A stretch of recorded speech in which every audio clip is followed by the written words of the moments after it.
এই ব্যক্তি কবুতরকে এতই ভালোবাসে যে কবুতরের জন্য সে তার পরিবারকেও ছেড়ে দিছে। তার পরিবার চাচার সাথে ঈদের অন্তত পক্ষে আধাটা ঘন্টা আজকে পার করার চেষ্টা করবেন। আপনার কাছে আমার অনুরোধ।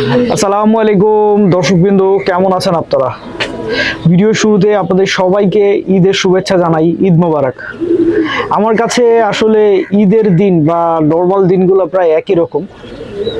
কারণ হচ্ছে ছোটবেলায় আসলে অনেক প্ল্যান থাকতো, অনেক প্রোগ্রাম থাকতো, এইটা করব, ওইটা করব, সেইটা করব। এখন তো ভাই আর এরকম প্ল্যান প্রোগ্রাম নাই। এখন হচ্ছে কবুতরের সাথে পর্যাপ্ত পরিমাণে সময় দেওয়ার চেষ্টা করব। যারা আমরা কবুতর বাজরা আছি তারা আমরা সবাই একসাথে বসে আড্ডা দিব, এতটুকুই আসলে। তো এই জন্য ঈদ দিনটা আসলে ভালো লাগে, রমজান মাসটা ভালো লাগে আসলে। সবগুলা রোজা রাখতে ভালো লাগে, ইবাদত করতে ভালো লাগে। ইবাদতের মধ্যে একটা আনন্দ আছে, সেই আনন্দটা নিতে ভালো লাগে বা আনন্দটা নেওয়ার চেষ্টা করতে ভালো লাগে। জানি না আসলে রোজা তো শেষ হয়ে গেল, জানি না আসলে রোজার ফজিলত কতটুকু আল্লাহর থেকে নিতে পারলাম। তা আল্লাহর কাছে আকুল আবেদন জানাই, আমরা যারা রোজা রাখছি বা রোজা রাখতে পারি নাই, আল্লাহ যেন সবাইকে আসলে রোজার ফজিলত দেয়।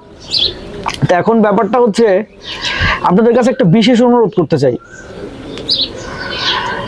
প্রায় বছর 3 আগে আমি রাজশাহী দামকুড়া হাটে গেছিলাম এবং সেখানে যে একজন লোকের সাথে আমার পরিচয় হয়। তো এই ব্যক্তি কবুতরকে এতই ভালোবাসে যে কবুতরের জন্য সে তার পরিবারকেও ছেড়ে দিছে। তার পরিবার আসলে তাকে জিজ্ঞেস করে না, আলটিমেটলি হচ্ছে তার পরিবার তাকে ফোর্স করছে, হয় কবুতরের সাথে, হয় কবুতর পালবা, নাইলে আমাদের সাথে সাথে থাকবা। তো উনি আসলে কবুতরকে এতই ভালোবাসে, উনি আসলে কবুতরকে বাইচা নিছে, উনার পরিবারের সাথে আসলে সম্পর্ক রাখে নাই। তো উনি রাজশাহী দামকুড়া হাটে উনার একটা ছোট্ট দোকান আছে, যেই দোকানের মধ্যে আসলে মাটির জিনিসপত্র, তার মানে গ্রাম্য কিছু হাটের দোকান থাকে না, মাটির জিনিসপত্র, তারপরে গরুর মুখে যেটা লাগায় এগুলা, তারপরে কৃষকদের মাথার বাঁশের টুপি, এই টাইপের জিনিসপত্র, আসলে অদ্ভুত অদ্ভুত জিনিসপত্র আসলে বিক্রি হয়। অদ্ভুত অদ্ভুত বললে ভুল হবে, আসলে ওইখানকার জন্য যেটা প্রয়োজন এই আর কি। তারপর হচ্ছে দড়ি, গরু বাঁধার দড়ি, এই টাইপের জিনিসপত্র আসলে ওই দোকানে বিক্রি হয়। আর উনি ওইখানেই থাকে সব সময়, ওনার দোকানের পাশেই ওনার কবুতর আছে। তো উনি ওই দোকানের ভেতরেই কবুতর পালে, ওইখানেই সব সময় থাকে। আর সবচাইতে প্যাথেটিক যে ব্যাপারটা এখানে আসতেছে সেটা হচ্ছে কি জানেন, সেটা হচ্ছে উনি ঈদের দিনও এখানে থাকে, এই রাজশাহী দামকুড়া হাটেই থাকে, ওনার ঈদ এখানেই কাটে। এই জিনিসটা কিন্তু আসলে মামুলি ব্যাপার না ভাই, বিশাল বড় বিষয়। তো আপনারা যারা আসলে কবুতর ভালোবাসেন আমার মতো, তো আপনাদের কাছে আমার একটা নিবেদন বা অনুরোধ, আপনারা যারা রাজশাহীতে আছেন চাচার সাথে দেখা করবেন।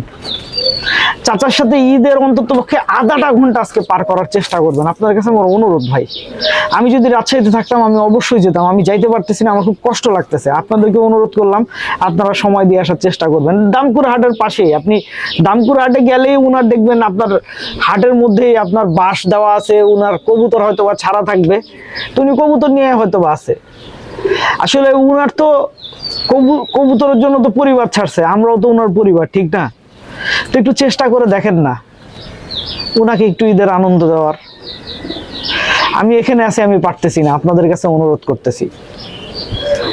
হয়তোবা এই জিনিসটা আপনাদেরকে না বললেও পারতাম, কিন্তু আসলে কি, আপনারা যারা আমার ভিডিও দেখেন একমাত্র তারাই আসলে এই আবেগ, এই কবুতরের প্রতি আবেগ আর এই ভালোবাসাটা বুঝতে পারবেন, অন্য কেউ পারবে না। তো দর্শকবৃন্দ, আবারও আপনাদেরকে ঈদের শুভেচ্ছা জানিয়ে ভিডিওটা শেষ করছি। আপনারা সবাই ভালো থাকবেন। ঈদ মোবারক। আসসালামু আলাইকুম।